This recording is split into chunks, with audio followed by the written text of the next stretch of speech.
कहीं ना कहीं नेशनल एजुकेशन पॉलिसी स्कीम आने के बाद यूनिवर्सिटी और कॉलेजेस की भी रिस्पॉन्सिबिलिटी बन गई है कि बच्चों के अलावा अभिभावकों को भी नेशनल एजुकेशन पॉलिसी स्कीम के बारे में समझाना। तो आप देख सकते हैं मेरे पीछे यूनिवर्सिटी ऑफ जम्मू ने लॉन्च किया है design your degree with skill का जो प्रोग्राम। और अगर हम इस प्रोग्राम की बात करें, ये 4 साल की डिग्री जो होगी, इसमें आपको स्किल वर्कर बनाया जाएगा या स्किल लर्नर आपको बनाया जाएगा। और नेशनल एजुकेशन पॉलिसी के तहत जो है, हमें जॉब सीकर नहीं, जॉब प्रोवाइडर बनना है। और जॉब प्रोवाइडर की बात जब भी वाइस चांसलर उमेश राय जी करते हैं, वो आज से 10 साल आगे या 15 साल आगे चलकर देखते हैं कि आप जॉब खोजने जाना चाहते हैं या जॉब आप देने आगे जाना चाहते हैं। तो ये आपके ऊपर डिपेंड करता है। अब मैंने आपको बोला नेशनल एजुकेशन पॉलिसी स्कीम के तहत में आप देख सकते हैं कि 4 साल की जो ये डिग्री है, इसको बोला हुआ कि हाईली एड यूजीसी कन्वेंशन होगी।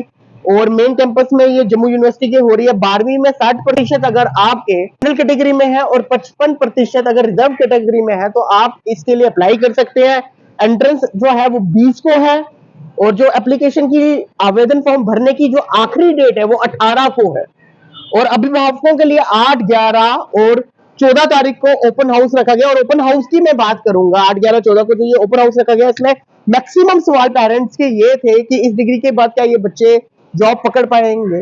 तो उमेश राय जी का बड़ा सिंपल सा जवाब था, हम ढूंढने वाले नहीं, हम जॉब देने वाले बना रहे हैं। इस बात पे तवज्जो इसलिए रखी जा रही है क्योंकि नेशनल एजुकेशन पॉलिसी स्कीम को इसी तरीके से फॉलो किया जा रहा है। लेकिन एक बात देखने की ये भी है कि जम्मू यूनिवर्सिटी में इस तरह के जो प्रोग्राम्स है वो हो रहे हैं, लेकिन अगर फार फ्लंग पेरिफेरी की बात करें, वहां से नेशनल एजुकेशन की पॉलिसी के नाम पे सब्जेक्ट्स भी उठाए जा रहे हैं।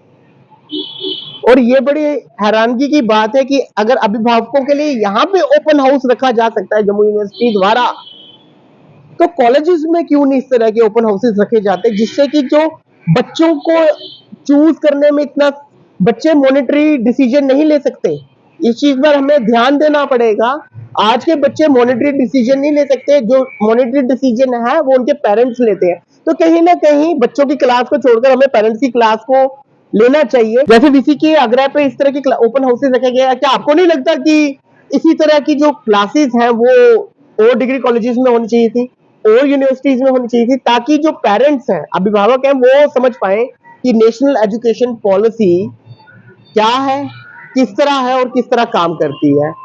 अभी फिलहाल आपको मैंने बता दिया कि जो आवेदन की आखिरी डेट है वो 18 तारीख है। 20 तारीख को इसका एग्जाम है। इसमें जो 5-5 ग्रुप तकरीबन 40 बच्चे यूनिवर्सिटी लेगी, उस बारे में आपने पहली खबर भी देख ली होगी।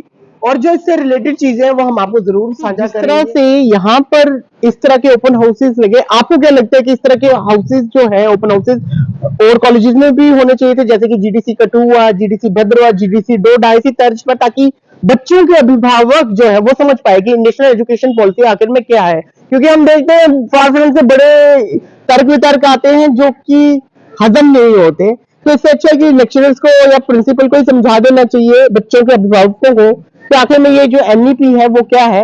आप इस बारे में क्या अपनी कमेंट रखते हैं, जरूर जो अपनी वैल्यूएबल राय है वो कमेंट बॉक्स में जरूर डालें। अभी के लिए फिलहाल इतना ही, दीजिए मुझे इजाजत। मैं शुभम कोतवाल, जय हिंद।